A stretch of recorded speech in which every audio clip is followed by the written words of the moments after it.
नमस्कार दोस्तों, मैं आप सबका स्वागत करता हूं समर्थ क्लासेस के यूट्यूब चैनल पर। वो समर्थ क्लासेस जो आपको बनाएगा हर एग्जाम के लिए समर्थ। तो मित्रों, एसआई की तैयारी हमारी तेजी से शुरू है। राजसंघ इतिहास हमारा चल रहा है, जिसमें चल रहा है मेवाड़ का इतिहास। तो मित्रों, हमारा चल रहा था महाराणा सांगा। महाराणा सांगा हमने आधा पढ़ लिया था। आज होगी बाबर की एंट्री, और बाबर की एंट्री के साथ महाराणा सांगा पूरा हो जाएगा। आज हमें हमको क्या क्या करना है, महाराणा सांगा पूरे करने हैं। इसके बाद विक्रमादित्य, रतन सिंह विक्रमादित्य, और हो सके तो हम उदय सिंह को भी आज पूरा करने की कोशिश करेंगे। तो मित्रों, स्टार्ट करते हैं हमारी क्लास को उसी जोश उसी जुनून के साथ। मित्रों, पहले मैं दो चीजें बताना चाहता हूँ, एक्स्ट्रा नोट करके लिख लेना। नोट, हमने जो रतन सिंह का पढ़ा था ना, उसमें एक चीज रह गई थी शायद, गोरा बादल की छतरी।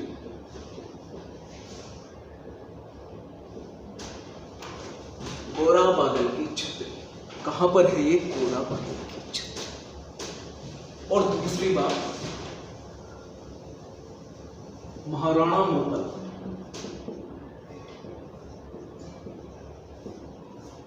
के दरबारी विद्वान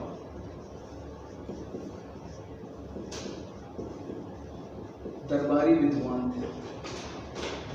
एक थे विष्णु भट्ट,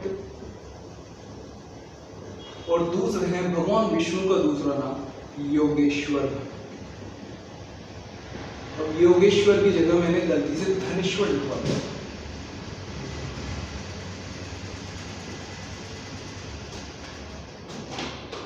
गोरा बादल की छतरी, इसका जवाब मैं आपको दूंगा क्लास के अंत में, ठीक है ना? तो ये दोनों थी, इसको ठीक कर लेना। तो गोरा बादल की छतरी कहाँ है, ये मैं क्लास के अंत में बताऊंगा। तब तक हम देखते हैं महाराणा सांगा। महाराणा सांगा, जिनका समय क्या बताया जाता है? 1509 से 1528 ईस्वी। महाराणा सांगा के बारे में हमने कितना जान लिया था? पहले तो महाराणा सांगा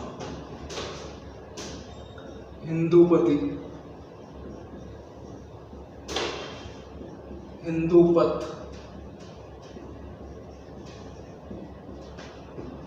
सैनिकों का भग्नावशेष।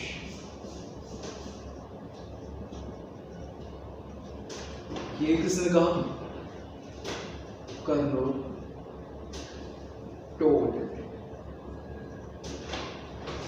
80 घावों वाला महायोद्धा।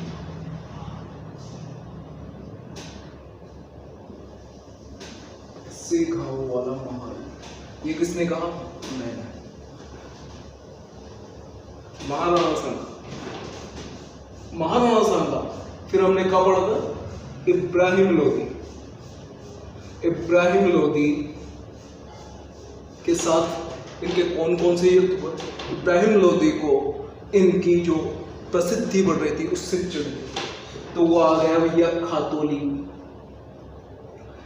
का है बूंदी कोटा। तो खातोली का युद्ध हुआ था, कब हुआ था? 1517 ईस्वी में बुरी तरह मार खाई इसने, बुरी तरह। महाराणा सांगा ने बुरी तरह हराया।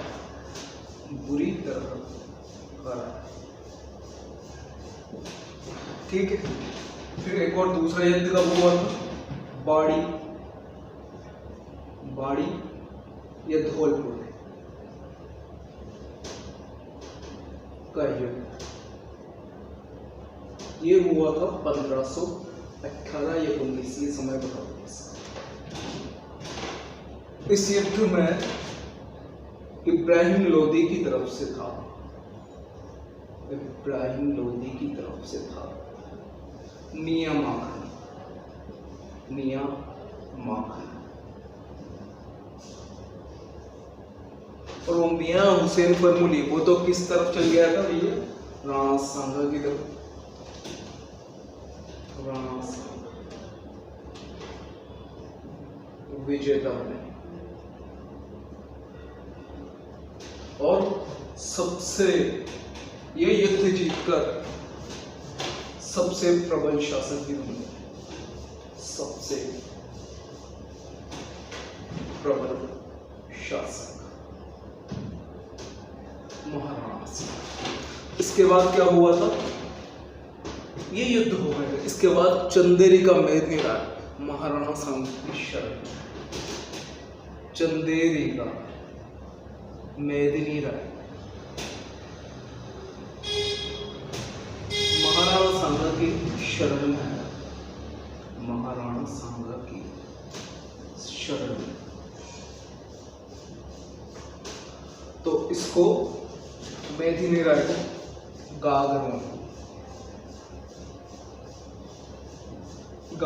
का राजा बना दिया। गागरोन कहाँ, झालावाड़।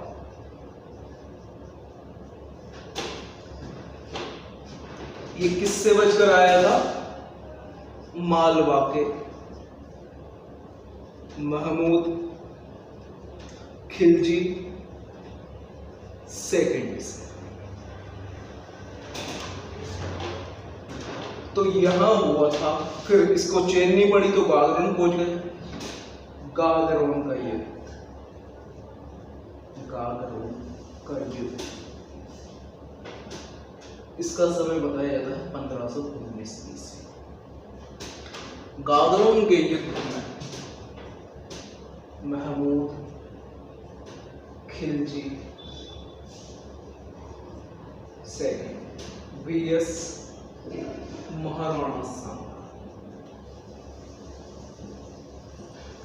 इस युद्ध में भी महाराणा सांगा ने महमूद खिलजी की सेना को पूरी तरह से धूल चटा दी। इतना हो गया था, यहां तक हो गया था। फिर एक और हुआ था 1520-21 के समय में गुजरात के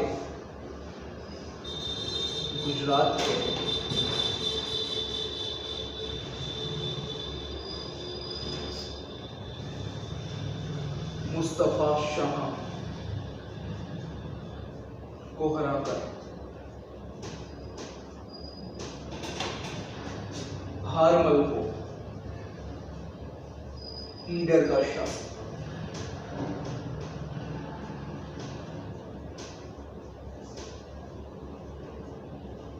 बनाया। तो इतना हमने जान लिया था महाराणा सांगा के बारे में। 2 बार इब्राहिम लोदी को हराया, एक बार खातौनी के युद्ध में 1517 के समय में। उसी के 1 साल बाद 1518 में दोबारा इसने मियां माखन को भेज दिया, तो ये पूरी तरह से मार खाई माखन। फिर चंदेरी का मेदिनी राय आया महाराणा की शरण में, तो शरण में आया तो इसको गागरोन का शासक बना दिया। महमूद खिलजी के चिड़ मची तो गागरोन को दिया। तो गागरोन के युद्ध में महाराणा सांगा ने बुरी तरह से हराया और फिर 6 महीने तक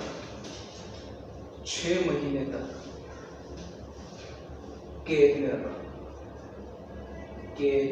में रखा। 1520-21 में गुजरात के मुस्तफा शाह को हराकर हारमल को ईडर का शासक बना दिया। इतना हो गया। अब क्या हुआ, ये इब्राहिम लोदी था ना, इसका एक चाचा था दौलत खान लोदी, और उसी चाचा का बेटा था आलम खान लोदी। इन दोनों ने क्या करा, इब्राहिम लोदी से किसी कारण से इनको जलन थी, तो इन्होंने उस वक्त बाबर जो भारत पर पहले 4 बार आक्रमण कर चुका था, इन्होंने कहा, बल्कि असली बात क्या है बाबर की बताऊं, बाबर जहाँ का शासक था ना, जहाँ रहता था वहाँ से तो उसको मार के भगाया था, वहाँ तो वो जीत ही नहीं पा रहा था। असल जीत तो उसकी यहाँ आके हुई थी, वहाँ तो वो टिक ही नहीं पा रहा था। तो इन्होंने बाबर को बुलाया, किस लिए? इब्राहिम लोदी को सबक सिखाने, इब्राहिम लोदी को सबक सिखाने। तो अब हम बाबर के बारे में जानेंगे, इसका स्क्रीनशॉट ले लो पहले।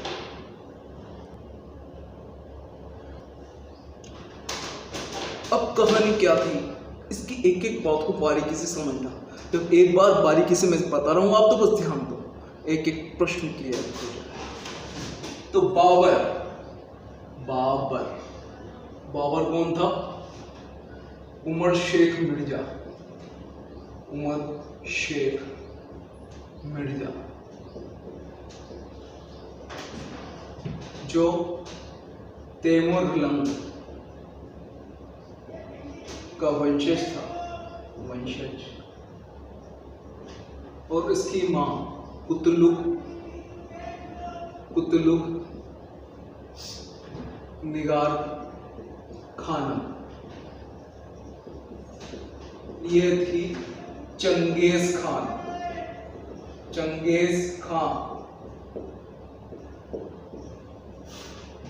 ये थी चंगेज खान की वंशज।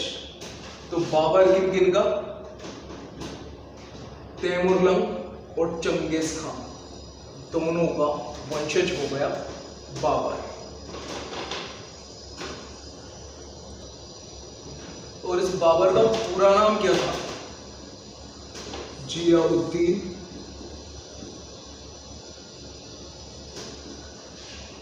जियाउद्दीन मोहम्मद, ये था बाबर।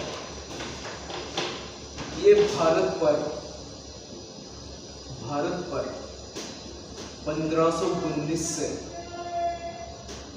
1526 के बीच में 4 आक्रमण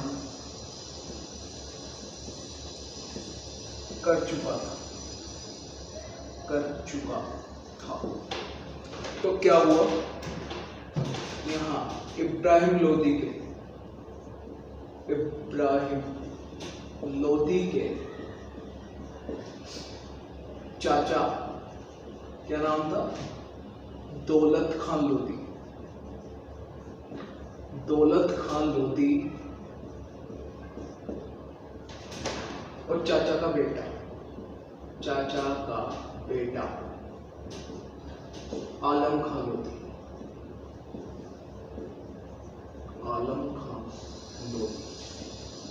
इन दोनों ने मिलकर बाबर को बुलाया, किस पर हमला करने के लिए? इब्राहिम लोदी पर हमला करने के लिए, आक्रमण करने के लिए। तो यह बाबर को एक आशा दिखी, क्या है, जब हमको कोई और बाहर से आकर बुलाए किस काम के, मतलब हम कुछ इम्पोर्टेंस रखते हैं, ये उसको महसूस हुआ।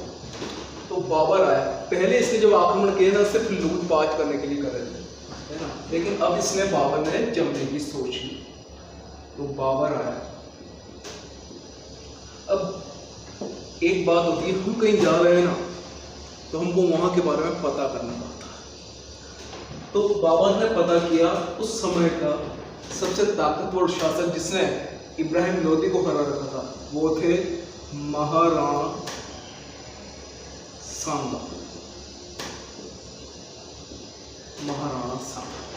तो उसने महाराणा सांगा के बारे में पता करा और महाराणा सांगा से मदद मांगने की कोशिश की कि मैं इब्राहिम लोदी पर हमला करने वाला हूँ, आप भी उसके दुश्मन हैं, मैं भी हूँ, तो हम मिलकर हमला करते हैं ताकि हम उसको हरा सकें।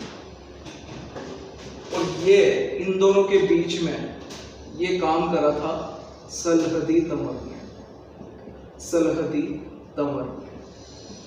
कहाँ का था? रायसेन का था, रायसेन नाम की जगह। सलहदी तमर बाबर के पास गया और बाबर से महाराणा सांगा की तरफ से संधि करने की कोशिश की कि हम तुम्हारी मदद करेंगे, जबरदस्ती, मतलब महाराणा सांगा ने कुछ भी नहीं कहा, ये जबरदस्ती चला गया और वहाँ उसके साथ संधि करने लगे। महाराणा सांगा को जब इस बारे में पता चला कि सलाहदीन अमर ने फिर आके महाराणा सांगा से बात की कि ऐसे ऐसे है कि बाबर आ रहा है इब्राहिम लोधी पर हमला करने, मैंने उससे कहा है कि हम उसकी मदद करें। तो महाराणा सांगा ने एक बात कही कि सांप को दूध पिलाने से क्या फायदा, सांप को दूध पिलाकर क्या करेंगे हम। क्या कहा, सांप को दूध पिलाने से क्या लाभ है। और इसी तरह बाकी दरबारियों ने भी इस प्रस्ताव को ठुकरा दिया।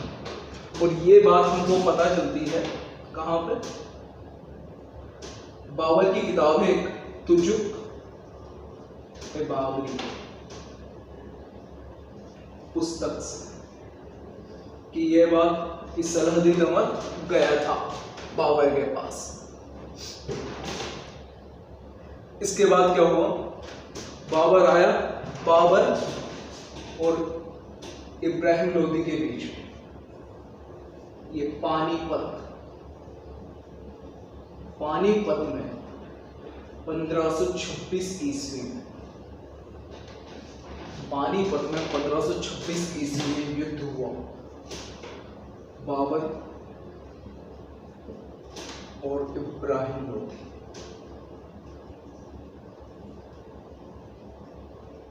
इस युद्ध में पहली बार बंदूकों, तोपों व बारूद का इस्तेमाल किया, क्योंकि इससे पहले कभी भी युद्ध में बारूद, बंदूकों, तोपों इनका इस्तेमाल हुआ ही नहीं था। तो पानीपत के युद्ध में इब्राहिम लोधी को पूरी तरह से परास्त कर दिया। मतलब यूं कहते हैं कि आधे दिन में ही पूरी सेना निमट गई थी इब्राहिम लोधी की। ठीक, तो यहां तक कहानी पहुंच गई, बाबर जीत गया। अब बाबर ने सोच लिया कि मेरे को तो यहीं पर अपना शासन जमाना है, क्योंकि दिल्ली को सबसे ताकतवर रियासत मानते थे। उसने उसको ही जीत लिया तो उसके मन में विचार आया क्या, यही हुआ। और अब महाराणा सांगा से लड़ने का विचार आया बाबर के मन। इसने क्या किया, महाराणा सांगा के क्षेत्र पर बयाना, भरतपुर पर अधिकार कर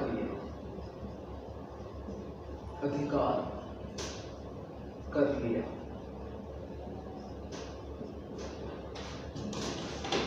यह बात जब महाराणा सांगा को पता चली, उन्होंने कि अच्छा इतनी हिम्मत हो रही है, तो महाराणा सांगा ने सेना के साथ इस पर हमला किया बयाना। आक्रमण बयाना, और इधर से बाबर का सेनापति था,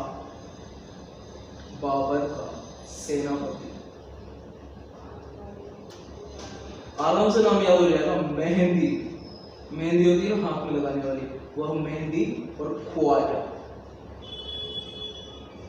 यह मेहंदी और ख्वाजा।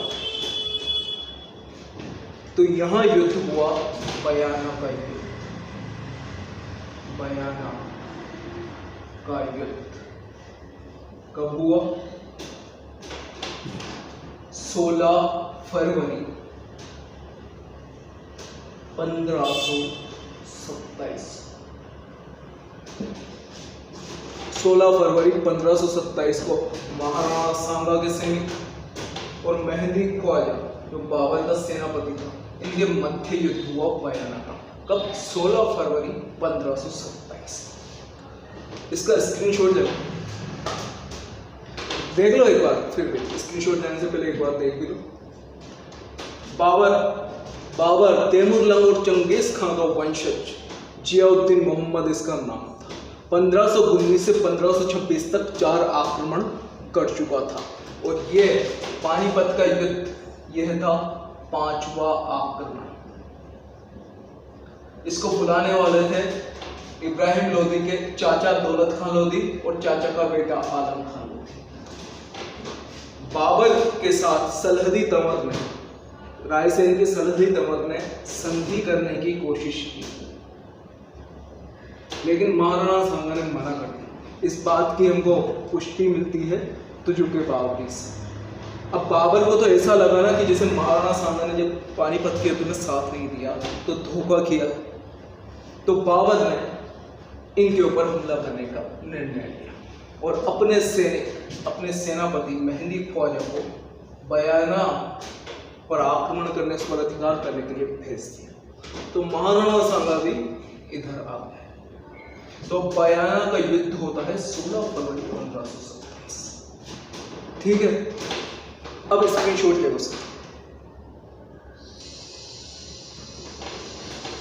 अब जो ये युद्ध होता है ना बयाना का, देखो बयाना का युद्ध, बयाना कहाँ पर है? भरतपुर में। मतलब जगह देखो, बयाना भरतपुर, यह राजस्थान, यहां पर दिल्ली समझ लो, ये रहा मेवाड़, ये मेवाड़, यहां से दिल्ली की सेना यहां पर आई, ये दिल्ली, बाबर और मेवाड़ वाले यहां चले गए। ये क्या है? बयाना भरतपुर। कब की बात है?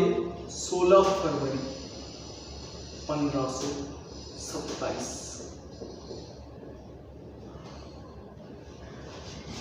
अब महाराणा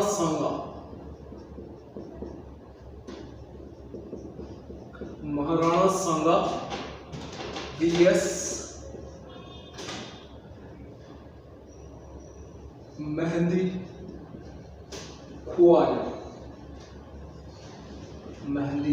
ख्वाजा, सेनापति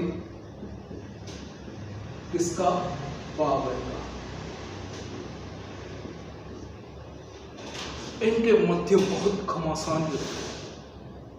जो बाबर की सेना थी ना, जब राजपूतों ने अपने शौर्य के साथ, वीरता के साथ जो आक्रमण किया, जो पावर दिखाई, काब के ऊपर से नीचे तक, इतनी बुरी तरह से मारे इस बयाना के युद्ध में। मतलब इतनी बुरी तरह से भागे, डगे मारे कि कांप गए।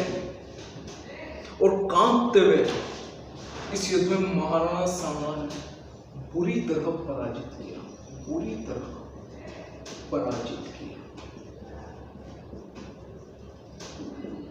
तो हारे हुए सैनिक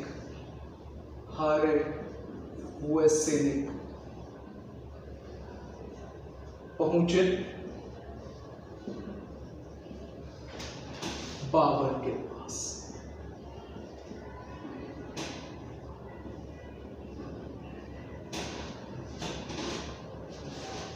बाबर के पास पहुंचे भैया, तो बाबर को जब इन्होंने बताया ना, तो बाबर घबरा गया भैया। लेकिन बाबर ने ठान ली थी कि मेरे को तो किसी भी तरह यहाँ रहना है, यहाँ अधिकार करना है। उसकी इच्छा बहुत बढ़ गई थी, क्योंकि उधर वो रह नहीं पा रहा था। उसने कि मैं यहाँ जम सकता हूँ, क्योंकि यहाँ का वातावरण सब उसको बहुत पसंद आया था। उसने पूरी किताब में यहाँ का वातावरण को बहुत, यहाँ के लोगों की सुंदरता, यहाँ के लोगों का व्यवहार, सबको बहुत अच्छी तरह से वर्णन किया है बाबर ने अपनी किताब में। तो बाबर ने अपने सैनिकों को अगले युद्ध के लिए तैयार करने के लिए, अगले युद्ध के लिए तैयार करने के लिए अब बाबर ने कहा कि देखो युद्ध तो हमको करना पड़ेगा। तो सारे सैनिकों ने मना कर दी कि भैया हमको मरना नहीं है।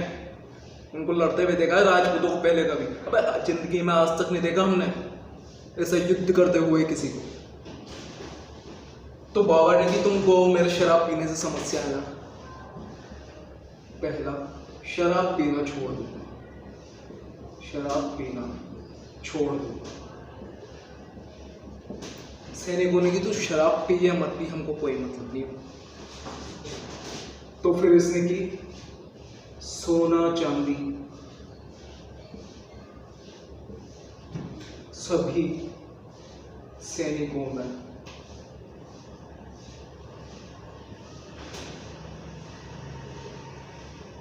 बंटवा दूंगा। तीसरा तमगा कर, जो एक धार्मिक कर था, वो समाप्त कर दूंगा, समाप्त कर दूंगा। तो सारे सैनिकों ने कि भाई तू तमगा कर हटा दे, तू सोना चांदी दे दे, लेकिन भाई हम जीवित ही नहीं रहेंगे तो किसके काम आएगा ये? उन राजपूतों को तूने लड़ते हुए देखा नहीं, पागलों की तरह लड़ते हैं। उनको मरने का कोई डर ही नहीं है, इतनी बुरी तरह मार दे कि क्या होता है। तो भाई अब परेशान हो गया बाबर ने कि भाई इतना सब कुछ करने पर भी नहीं मान रहा। तो उसने आखिरी खेल खेला, आखिरी तक जिहाद का नारा, धर्म की लड़ाई, धर्म की लड़ाई।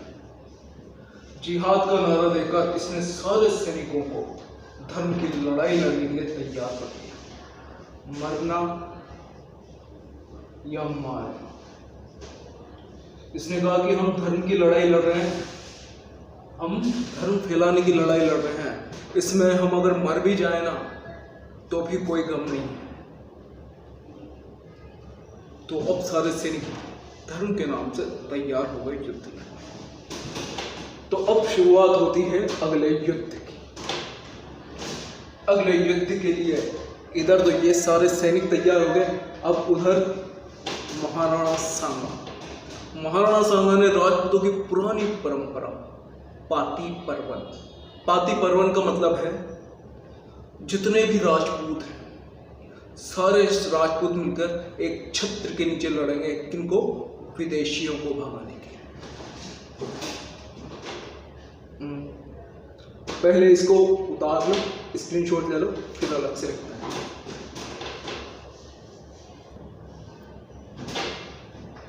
तो अब शुरू करते हैं महाराणा सांगा और बाबर के बीच का युद्ध। खानवा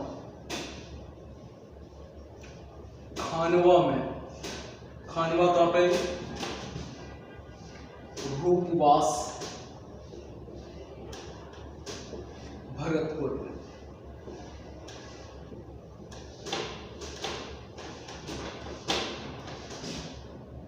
तो महाराणा सांगा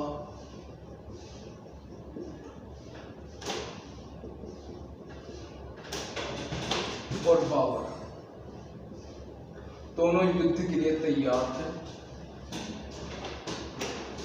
महाराणा सांगा ने राजपूतों की पुरानी परंपरा को जीवित किया,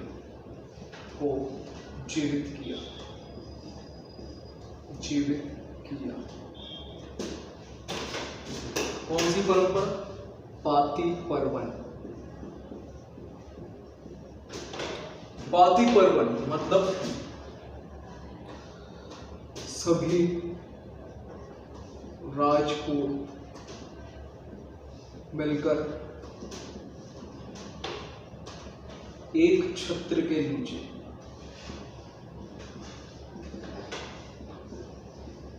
रहकर युद्ध करें।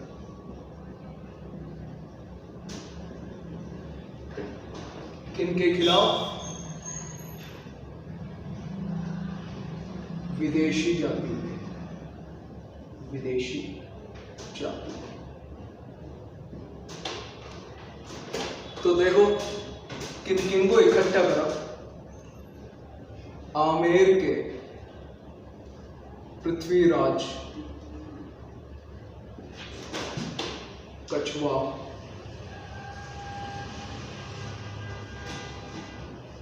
मारवाड़ का मालदेव।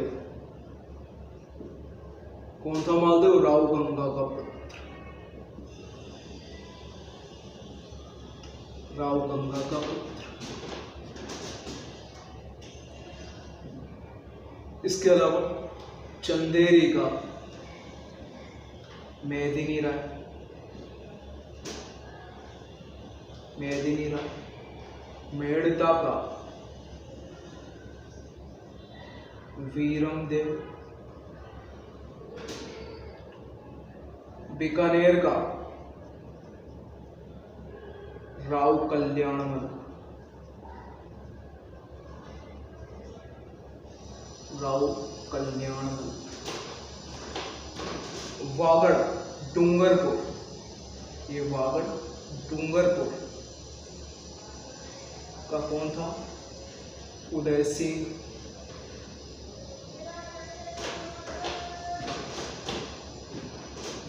और वागड़ हो गया। वागड़ के बाद सादड़ी, सादड़ी का झाला अज्जा। गोंगुंदा, गोगुदा से झाला सज्जा। हाँ तो मित्रों, ये कैमरा किसी वजह से बंद हो गया, तो कैमरा किसी वजह से बंद हो गया था, कोई दिक्कत लेने की जरूरत नहीं है, मैंने लिख दिया है। अब देख लेते हैं। आमेर जयपुर से आया पृथ्वीराज कछवा, मारवाड़ के राव गंगा ने अपने बेटे मालदेव को भेज दिया। ये चंदेरी का मेदिनी राय जिसकी मदद की थी राणा सांगा ने, मेड़ता का वीरम देव, बीकानेर का राव कल्याणमल, वागड़ आपको पता होगा कि ये मेवाड़ के गुहिल वंश की एक शाखा है, जो किसने स्थापित की थी? सामंत सिंह ने। वहां से उदय सिंह, सादड़ी का झाला अज्जा, गोगुदा का झाला सज्जा, ईयर का भारमल याद ही होगा। अब अफगान से इनकी तरफ से महमूद लोधी और हसन का मेवाती, इनको राणा सांगा की तरफ से लड़ना अधिक पसंद था। हसन खां मेवाती को इन्होंने, बाबर ने अपने सेनापति को भेजकर बहुत कोशिश की मिला ले अपनी तरफ, लेकिन मिला नहीं पाया। फिर ये दो थे, सरहदी तंवर रायसेन और नागौर, कुछ ना कुछ तो अपनी तरफ भी होती है कमी के अंदर। तो रायसेन का सरहदी तंवर और खानजादा, इन दोनों ने विश्वासघात किया आखिरी समय में, और आखिरी समय में चल गए बाबर की तरफ। यहाँ पर एक नाम और रह गया, वो भी लिख लेते हैं। देवलिया के रावत बाघ सिंह, बाघ सिंह। बाबर ने उज्बेकों से सीखी थी तुलगामा युद्ध पद्धति। उस तुलगामा युद्ध पद्धति का उपयोग किया उसने इस युद्ध। बाबर ने इस युद्ध को, कहा जाना ये जितने भी योद्धा थे, जितने भी महाराणा सांगा, इन सब में फुल जोश था, बहुत एग्रेसिवनेस थी, लेकिन ये सिर्फ जोश के साथ लड़ रहे थे, बल्कि बाबर यहाँ अपनी बुद्धि के साथ लड़।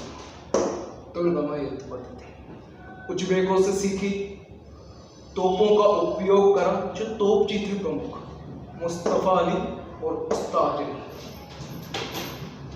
रायसेन का सरहदी दमन और नागौर का खानजादा, इसकी तरफ मिल गए। तो ये था दोनों का मामला। बाबर की सेना कम थी इनके मुकाबले, लेकिन फिर भी जीत हुई बाबर की। तो क्यों, देखते।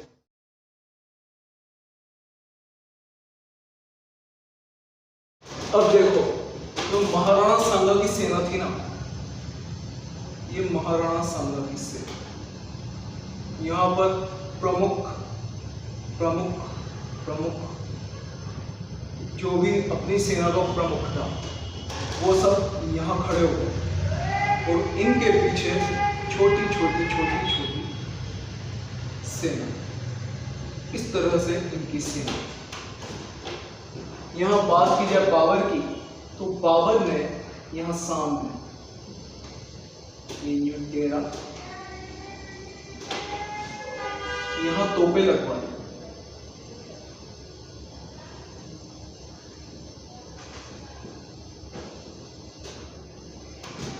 यहाँ तोपें लगवा दी और आधी फौज यहाँ रखी, आधी फौज यहाँ, और खुद यहाँ बीच में पीछे, बाबर आगे नहीं है, और पीछे एक और रिजर्व में सेना रखी।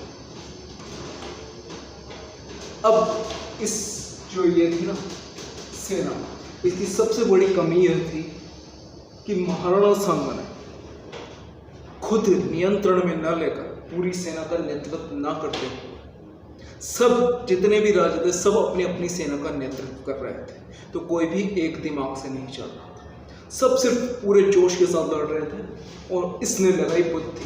अब जब सेना यहाँ से आए तो तोपों से बुरी तरह सेना बर्बाद हो गई, लेकिन फिर भी जो ये वीर योद्धा थे फिर भी ये काटते हुए यहाँ पहुंचे और युद्ध लड़ रहे। लेकिन धीरे धीरे सेना कम होती, अभी बस ये आगे की सेना लड़ रही थी और ये तोपें चल रही थी जिसमें बहुत सारी सेना बर्बाद हो गई। और कारण क्या था? किसी एक सेनापति का नेतृत्व नहीं होना। कितने थे यहाँ? 7 राजा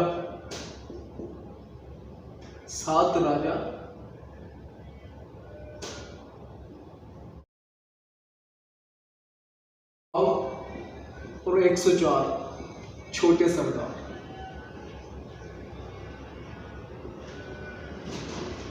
ये इतने जने मिलकर ये युद्ध को लड़ रहे थे और सब अपनी अपनी सेना का नेतृत्व कर रहे थे। तो सेना क्या है? सेनापति के पीछे चलती है, तो सब अपनी अपनी तरह से कोशिश कर रहे थे। क्या है, महाराणा सांगा ने इतने युद्ध लड़ाए कि उनको जीत की आदत हो चुकी थी। तो जब हम कोई भी काम बार बार करते हैं उसमें सफल होते हैं ना, तो हम उस काम के लिए बुद्धि लगाना अपनी बंद कर देते हैं। ये हमारे साथ होता है, ये स्वाभाविक भी है, क्योंकि हमें इतना विश्वास होता है कि हाँ हम जीत जाएंगे। शायद हो भी जाता, लेकिन महाराणा सांगा के सिर में तीर लगने से बेहोश हो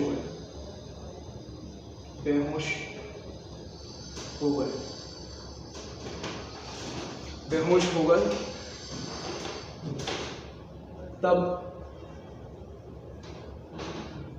अखेराज सोनाग्रा इन्हें युद्ध से बचाकर बसवा दौसा लेकर चले गए। बसवा दौसा लेकर चले गए।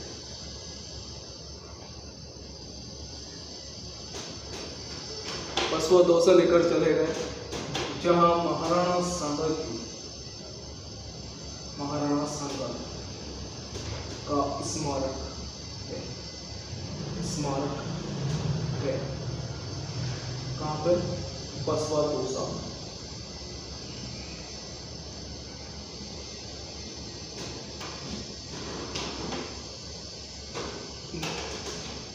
अब क्या हुआ? महाराणा सांगा जब चले गए तो हाथी पर महाराणा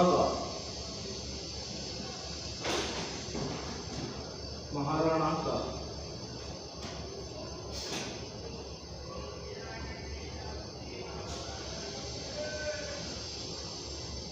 रूप धरकर झाला अज्जा बैठ गए ताकि दुश्मनों को ये पता न चले कि महाराणा सांगा युद्ध में नहीं है और जो सेना थी उनका मनोबल ना गिरे। लेकिन हुआ ये, जैसे धीरे धीरे बात सब जगह फैल गई कि महाराणा सांगा युद्ध से मूर्छित होकर चले गए और वैसे ही पूरी सेना निकल, क्योंकि असली जोश भरने का काम किसने किया, एकत्र करने का काम किसने किया, महाराणा सांगा। और जब वो चले गए तो जो सेना थी इनका मनोबल कैसे रह सकता था, समझने वाले। तो ये सेना का मनोबल टूट गया और बाबर युद्ध जीत गया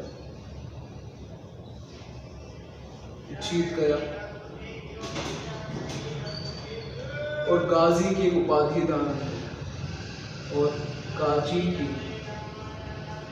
उपाधि धारण की।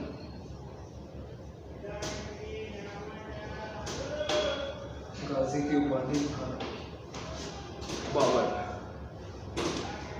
इसका स्क्रीनशॉट लेना।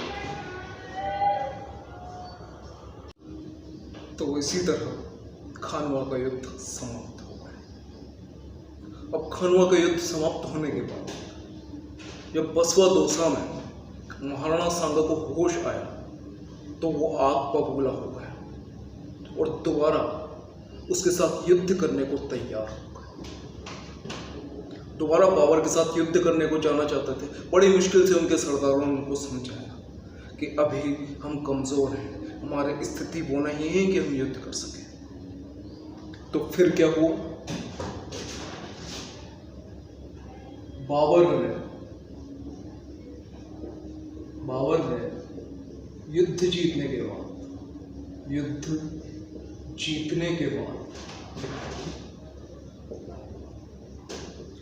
गाजी की उपाधि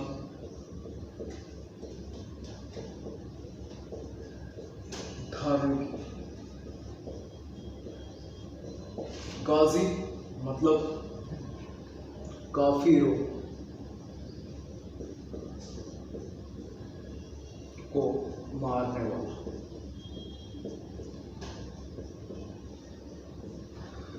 यहां से ये काफिर मतलब ये समझते हैं कि जो अल्लाह को नहीं मानता, मतलब जो इस्लाम को नहीं मानता, उनको काफिर समझते हैं।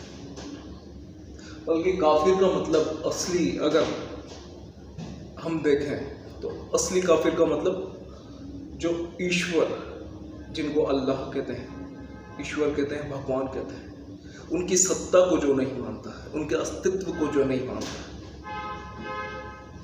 जो अपनी मर्जी से काम करना चाहता है, उनको न मानकर अत्याचार करना चाहता है, अधर्म। कौन नहीं मानते हैं? जो अत्याचार करते हैं, जो अधर्म करते हैं, वही तो ईश्वर को नहीं मानते। और ऐसे लोगों को कहना चाहिए मेरे हिसाब से काफिर। लेकिन ये जो इस्लाम को न माने उनको काफिर समझते हैं। अब इनकी इच्छा क्या करें, तो काफिर। इसके बाद क्या हुआ, मेदिनी राय जो था ना, मेदिनी राय 1528 में 30 जनवरी को बाबर ने मेदिनी राय पर हमला, आक्रमण किया। और जब ये बात महाराणा सांगा को पता चली तो वो इरिच गांव में डेरा डालकर बैठ गए। महाराणा सांगा बाबर से युद्ध करने के लिए पुनः। लेकिन जब जो मेवाड़ के दूसरे सरदार थे, जो सामंत थे, उन्होंने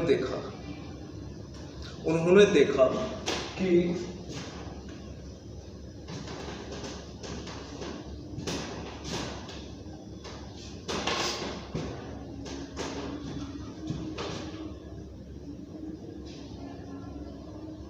महाराणा सांगा।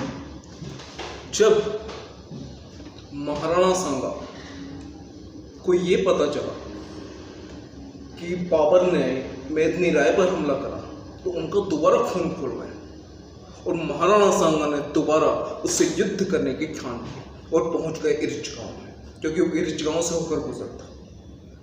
लेकिन जो दूसरे सरदार थे मेवाड़ में, दूसरे सरदार, उनको ऐसा लगा अगर इस बार बाबर के साथ युद्ध हुआ तो हम पूरी तरह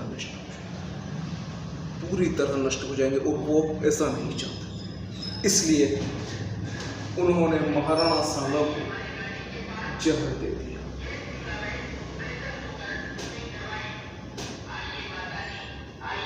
मेवाड़ के सरदार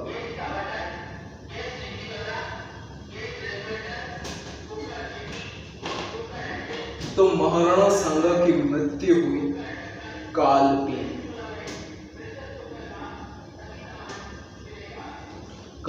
में महाराणा सांगा की मृत्यु हुई।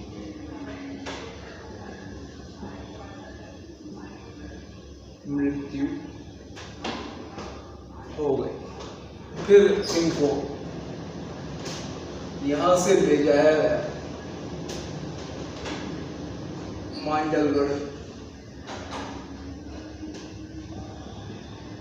जो कि भीलवाड़ा में, मांडलगढ़ भीलवाड़ा में इनका अंतिम संस्कार किया गया। अंतिम संस्कार। और वहीं पर जहां अंतिम संस्कार होता है ना, वहीं पर बनती है छतरी। किसकी? महाराणा सांगा की।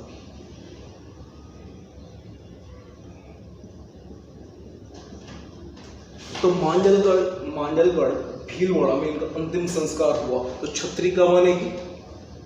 मांडलगढ़ भीलवाड़ा। और इससे पहले हमने जाना था इनका एक स्मारक बना था। कहाँ रुके थे? बसवा दौसा में। बसवा दौसा में रुके थे। वहां पर क्या है? स्मारक महाराणा सांगा का।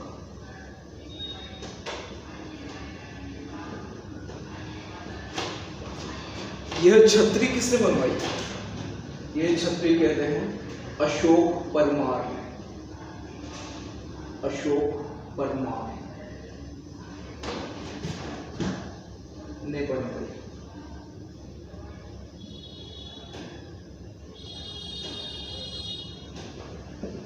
अशोक परमार ने बनवाई।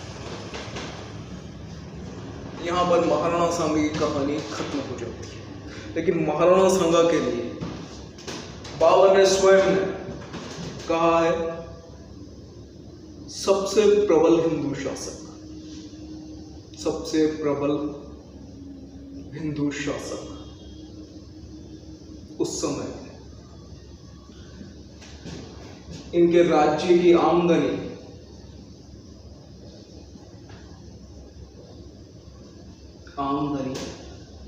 10 करोड़ रुपए थी और सेना की 1 लाख।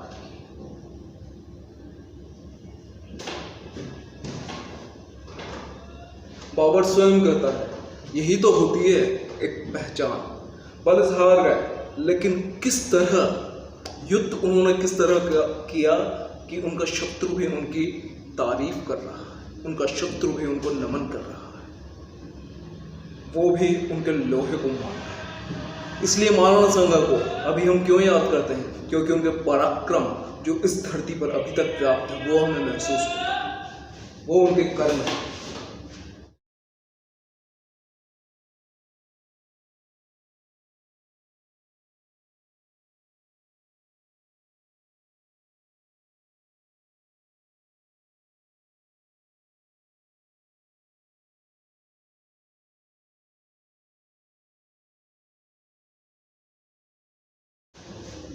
तो यहाँ पर ये पूरी कहानी समाप्त हो जाती है। अब शुरू करेंगे महाराणा सांगा के बाद उनके पुत्र कौन कौन थे और उन्होंने क्या क्या किया। अब महाराणा सांगा को हमने इस तरह पढ़ लिया कि हम हर प्रश्न का जवाब दे सकते हैं कि महाराणा सांगा कौन थे महाराणा सांगा, अगर उनके बारे में पूछा जाता। एक ऐसा योद्धा जिसके शरीर पर 80 घाव थे। इस वजह से कर्नल जेम्स टॉड ने उनको कहा सैनिकों का भग्न अवशेष, सैनिकों के अवशेष, क्योंकि हर जगह घाव था पूरे शरीर, और यही एक सैनिक की पहचान होती। सबसे प्रबल हिंदू शासक थे, इसलिए उनको हिंदू पति कहते थे। उस समय हिंदू पथ कहते थे क्योंकि हिंदू पथ पर अग्रगामी थे।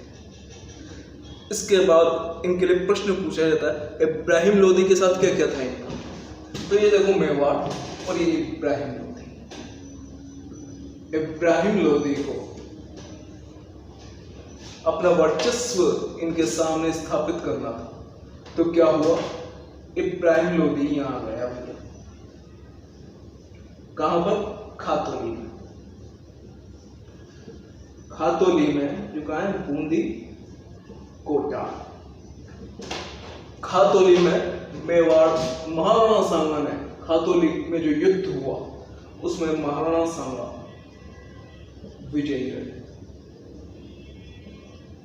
विजय महाराणा सांगा ने पूरी तरह भगाया, लेकिन इसके फिर भी चैन नहीं पड़ी, तो फिर इसने एक और को भेज दिया। कहां पर? यहां धौलपुर।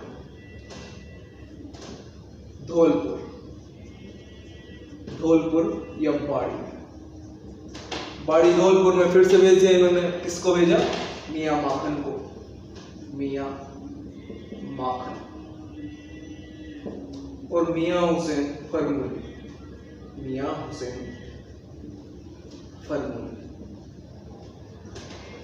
मियां माखन और मियां हुसैन फरमूली को इसने भेज दिया। तो महाराणा सांगा ने यहां पर भी जाकर इनको पूरी तरह से पीट कर वापस भगा दिया। तो सिंपल सी बात है ना, महाराणा सांगा का इब्राहिम लोदी के साथ क्या क्या था। इब्राहिम लोदी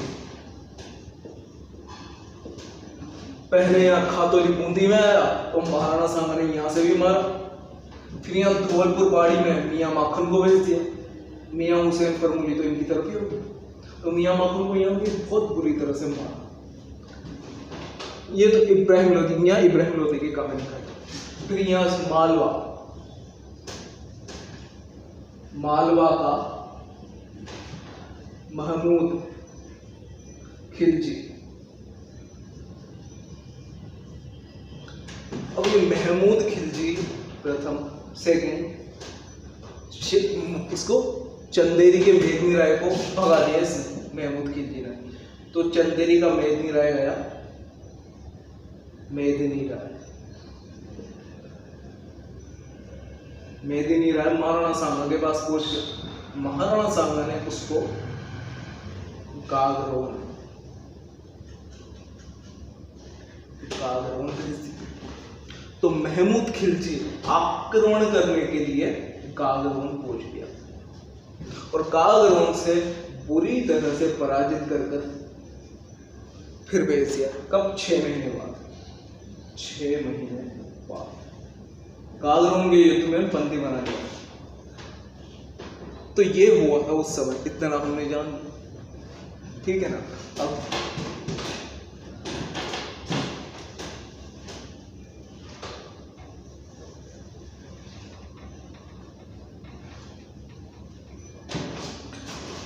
फिर इसके बाद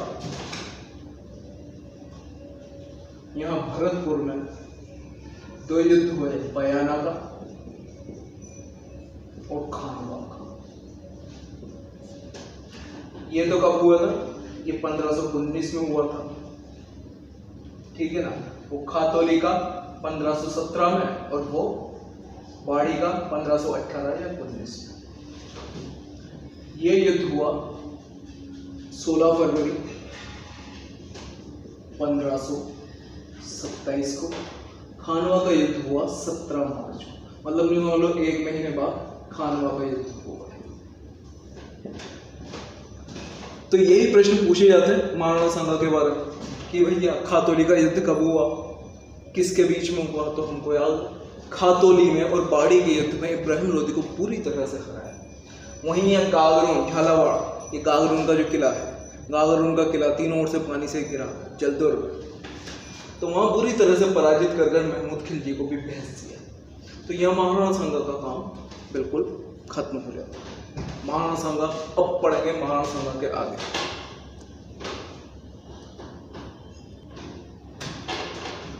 महाराणा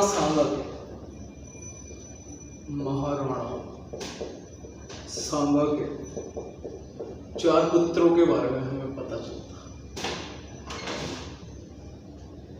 सबसे पहला भोजराज। भोजराज का विवाह हुआ था मीराबाई से।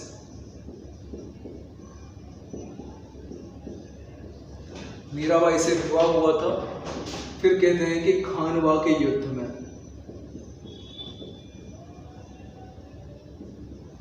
मारा गया। खानवा के युद्ध में मारा गया, या फिर कहते हैं, कोई कहता है कि 1523 या 1519 के युद्ध में मारा गया। लेकिन इनके बारे में, भोजराज के बारे में प्रश्न पूछा नहीं जाता, इसलिए ज़्यादा ध्यान देने की जरूरत नहीं। बस इतना याद रख लो, मीराबाई के साथ, मीराबाई कृष्ण भक्त, श्री कृष्ण की भक्त थी मीराबाई, उनके साथ विवाह हुआ था भोजराज का। दूसरा पुत्र था रतन सिंह।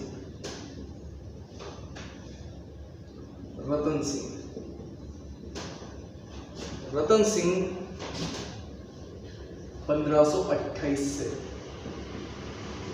31 तक शासक रहा। फिर क्या हुआ, बूंदी के सूरजमल के साथ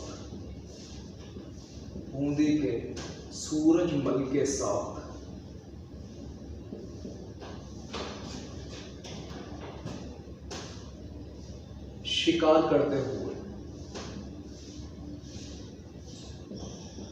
करते हुए मतभेद के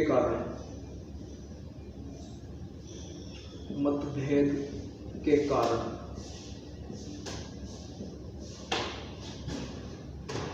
युद्ध हुआ और दोनों लड़ते हुए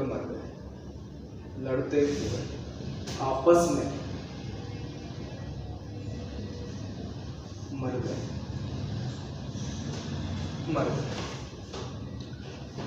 अब देखो एक और बात,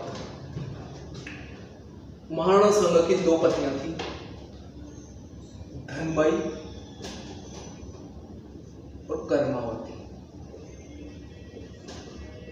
धनबाई का पुत्र था रतन सिंह, और जो कर्मावती थी, कर्मावती के पुत्र थे भोजराज, विक्रमादित्य और उदय सिंह।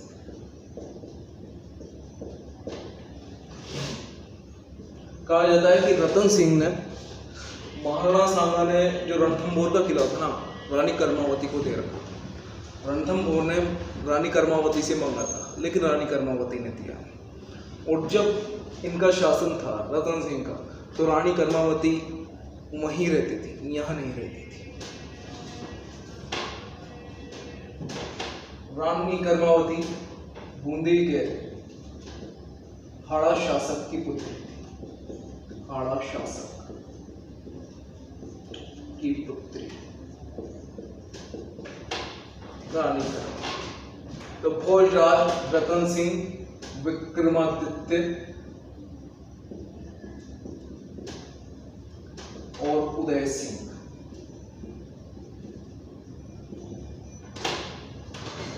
तो भोजराज समाप्त हो गए। रतन सिंह भी बूंदी के राजा सूरजमल से लड़ते हुए मारे। अब बसते हैं विक्रमादित्य। तो विक्रमादित्य के बारे में जानेंगे। तो मित्रों, अब बात आ गई विक्रमादित्य के हाथ। विक्रमादित्य एक बहुत कमजोर शासक था, तो उसके कमजोर होने के कारण उसमें मतलब एक राजा का कोई गुण नहीं था।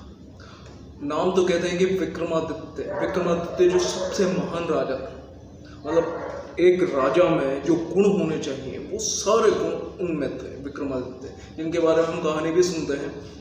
कौन सी? बेताल बच्ची सी, सिंहासन बत्ती सी की, उनकी कहानियां हम सुनते हैं। तो वो इतने वीर और साहसी राजा थे कि उनके जैसा राजा, उनके गुणों वाला राजा आज तक नहीं आया उनके जैसा। तो उनका नाम तो था इसके पास विक्रमादित्य, लेकिन गुण एक भी नहीं थे विक्रमादित्य। शासक था ये 1531 से 1536 ईस्वी। कमजोर शासक था, कमजोर शासक। इसकी संरक्षिका थी इसकी माता कर्मावती। पूरा शासन यही देखती। लेकिन जब बहादुर शाह गुजरात के बहादुर शाह ने देखा कि यार ये तो एक कमजोर शासक है, तो इसका तो फायदा उठाना चाहिए। तो 1533 के समय, 1533 ईस्वी में उसने हमला कर दिया चित्तौड़।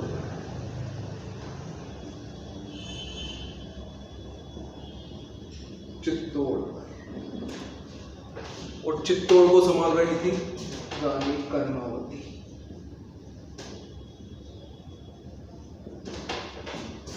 तो रानी कर्मावती ने इसे रणथंभोर का किला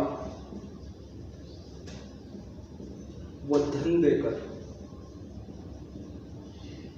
वापस लौटा दिया उस समय। लेकिन भाई एक बार जब खून मुंह को लग जाए ना तो आदत पड़ जाती है। तो उस समय जब बहादुर शाह ने देखा, 1535 ईस्वी का टाइम था, इसी के 2 साल कि हुमायूं तो कालिंजर के अभियान पर गया हुआ था उस वक्त। कालिंजर कहाँ पे?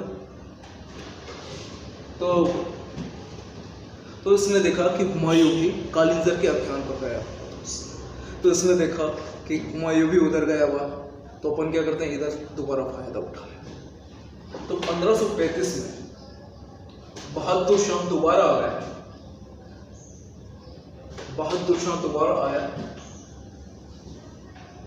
मेवाड़, चित्तौड़ को जीत।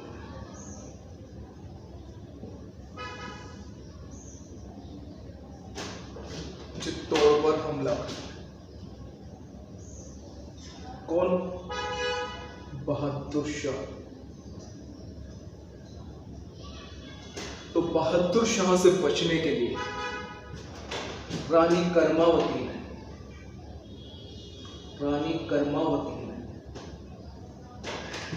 हुमायूं को एक राखी भेजी।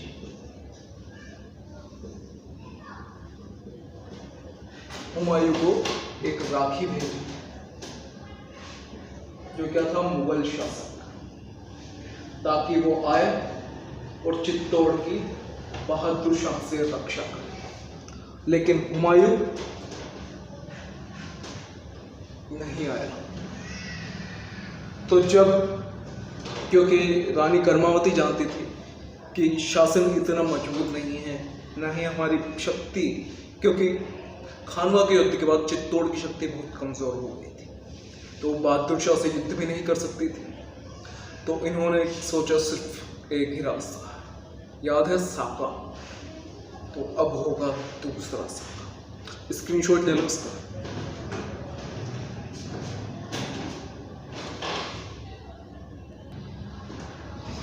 हुआ चित्तौड़ का दूसरा साका,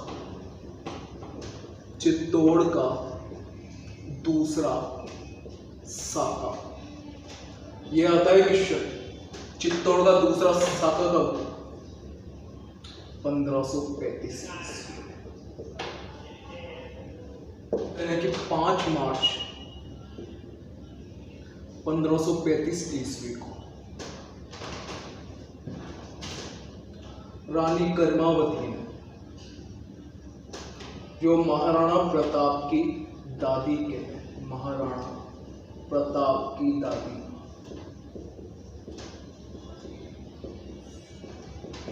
रानी कर्मावती ने 13,000 महिलाओं के साथ 13,000 महिलाओं के साथ जलती आग में कूदकर जौहर किया। इधर जो सेना थी, सेना ने देवलिया के रावत बाघ सिंह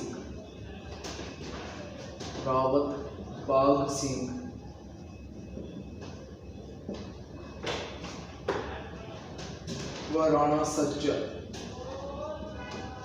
सिंह के नेतृत्व में केसरिया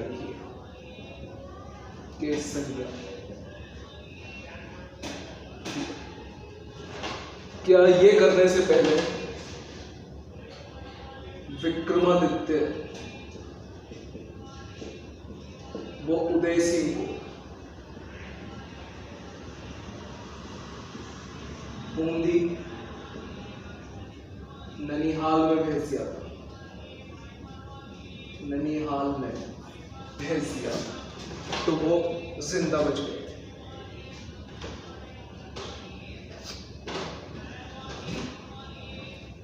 और चित्तौड़ पर बहादुर शाह का अधिकार हो गया। किंतु जब इसको खबर मिली कि हुमायूं आ रहा है, क्या है, जब हो गया ना ये सब काम, फिर आया हुमायूं, तो हुमायूं के आने की खबर से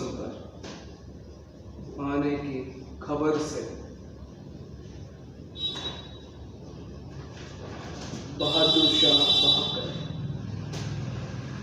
शाह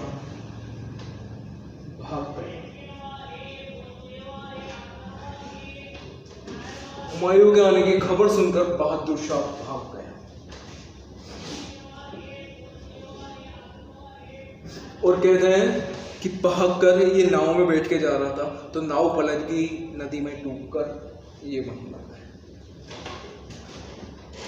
तो यहां पर ये एक कहानी खत्म। इसके बाद क्या हुआ, ये जो हुमायूं दोबारा यहां से गया ना, तो 8 मार्च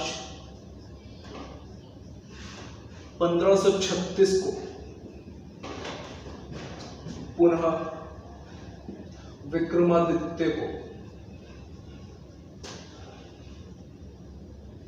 मेवाड़ का शासक बना दिया।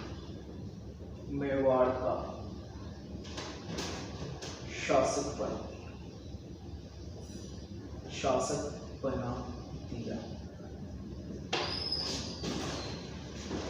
स्क्रीनशॉट ले लो इसका, देखो अब इसमें याद करने वाली पहले चीजें क्या है।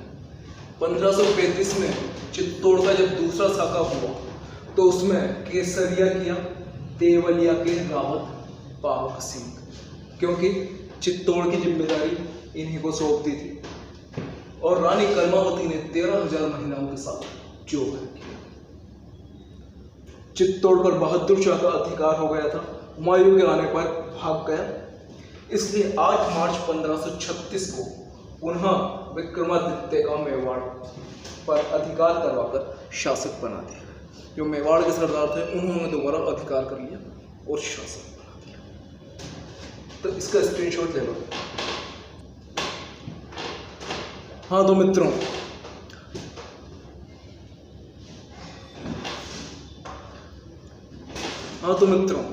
अब वीडियो और लंबी ना हो इसलिए हम यहाँ पे ख़त्म करते हैं।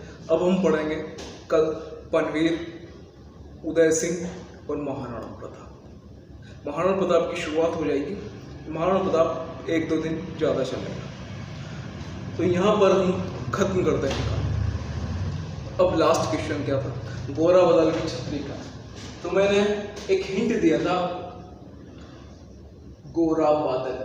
छतरी कहाँ बनती है? जहाँ अंतिम संस्कार होता है। तो गोरा बादल की छतरी कहाँ होगी? जहाँ उनको मृत्यु प्राप्त होगी, चित्तौड़ में।